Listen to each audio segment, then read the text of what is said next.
So నా point ఏంటంటే ఇవాళ తులసిరెడ్డి గారు చెప్పిన దాన్ని బట్టి 98 ఆర్ 99 వర్సెస్ 240 రేపు అలాగే జరగబోతోందా ఎన్నిక అనేది? ఏం లేదు, మనకి ఇంకా చాలా టైం ఉన్నది.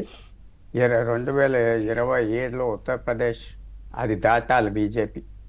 28లో అతి కీలక కర్ణాటక తెలంగాణ ఎలక్షన్స్ ఉన్నాయి కాంగ్రెస్ పార్టీకి బీజేపీకి. ఆ ఎలక్షన్లో కర్ణాటక తెలంగాణ కాంగ్రెస్ పార్టీ గెలిస్తే ఇంకేం అక్కర్లేదు. ఓకే, ఈ రెండు రాష్ట్రాలు చక్కటి కామధేనును మేనేజ్ చేసుకోవచ్చు, పోరాడవచ్చు. సో దేఫో మీరు 2029 వరకు జ్యోతిష్యం చెప్పాలంటే కష్టం. వచ్చే సంవత్సరంలో చాలా డెవలప్మెంట్స్ అవుతాయి. అది మన గవర్నమెంట్లో ఈ సరిగ్గా హ్యాండిల్ చేయకపోతే ఇష్యూ అన్పాపులర్ అయిపోతారు రోజు రోజుకి. ఇది పార్లమెంటరీ డెమోక్రసీ, చైనా రష్యా కాదు.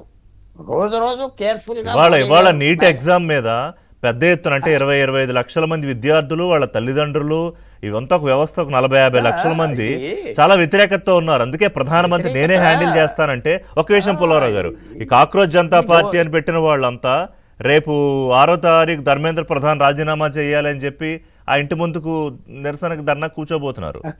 కరెక్ట్. అది మోడీ గారిని నేనేమి విమర్శించట్లేదు. ఫారెన్ పాలసీ, డిఫెన్స్ చాలా విషయాల్లో అద్భుతంగా చేశాడు. ఆయన లాంగెస్ట్ టర్మ్ ప్రైమ్ మినిస్టర్ అయ్యేది రేపో మాపో అవుతున్నాడు, బాగానే ఉన్నది, నేనేమి క్రిటిసైజ్. కానీ మంత్రులు పర్ఫామ్ చేయని వాళ్ళని తలుపు చూపెట్టి బయటకు పంపించారు. రాహుల్ గాంధీ చేసేదే. జయంతి నటరాజన్ని 2013-14లో ఆమె కరప్ట్ అని తెలియగానే గట్లో తీపిచ్చేస్తా అన్నాడు. గట్లో తీపిచ్చేశాడు జయంతి నటరాజన్. ఎందుకు చేయరు ధర్మేంద్ర ప్రధాన్ని? లక్షల కోట్లు మన ఏదో మళ్ళీ అడిదిద్దుకుంటా ఎన్నో తప్పులు చేశాడు. బయట బొమ్మదారు చేయకపోతే వాళ్ళే సఫర్ అవుతారు. ఎవరు రాజు గారిని ఎవరు కాయలేరు. ఎన్ని ఏనుగులు వచ్చినా ఆయన కాసుకోవాలి. అది చేయకపోతే ఇలాగా ధర్మేంద్ర ప్రధాన్ ఒక మినిస్టర్, దానికి ఏమైనా ఎక్కువ అంటే మా ఫ్రెండ్ ప్రకాష్ రెడ్డి గారికి కోపం వస్తుంది. I don't want that. Is respected man. ఆయన హ్యాండిల్ చేయలేనప్పుడు, విమానం హ్యాండిల్ చేయలేనప్పుడు లారీ డ్రైవర్ని వచ్చి కూర్చోబెడితే ఎలాగా? తీసేయాలి.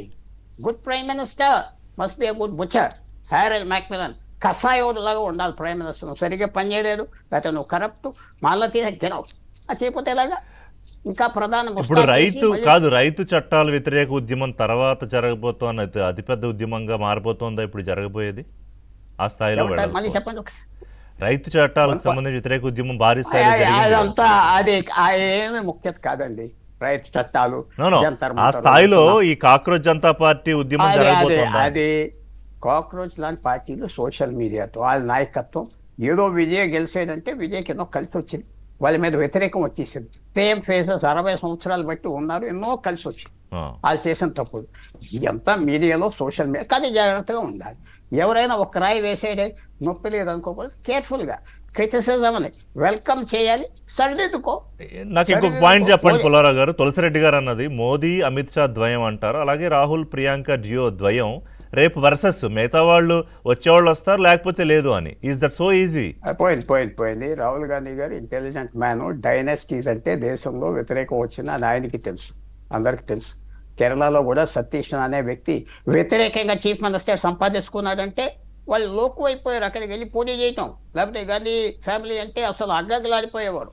ఫెమిలియారిటీ అదేమవో. డైనాసిటీస్ అంటే దేశంలో వ్యతిరేకం ఉండాలి.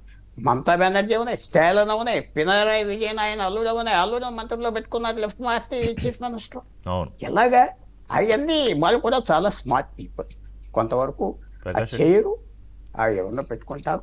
మనం మంచి అపోజిషన్ ఉండాలి, ఎప్పుడు ఎదురు చూడాలి, మంచి ప్రభుత్వం ఉండాలి. సో ఎన్డీఏ కూటమి ఎన్నికల వరకు ఎంతో కొంత బలంగా ఉంటుందా? కంప్లీట్ గా విచ్ఛిన్నం అయిపోయే పరిస్థితి కనిపిస్తుందా? బాగానే ఉంటుంది, బలంగానే ఉంటుంది. ఎందుకంటే కర్ణాటక, తెలంగాణ రెండు రాష్ట్రాలు మెయింటైన్ చేయగలరా లేరా? సో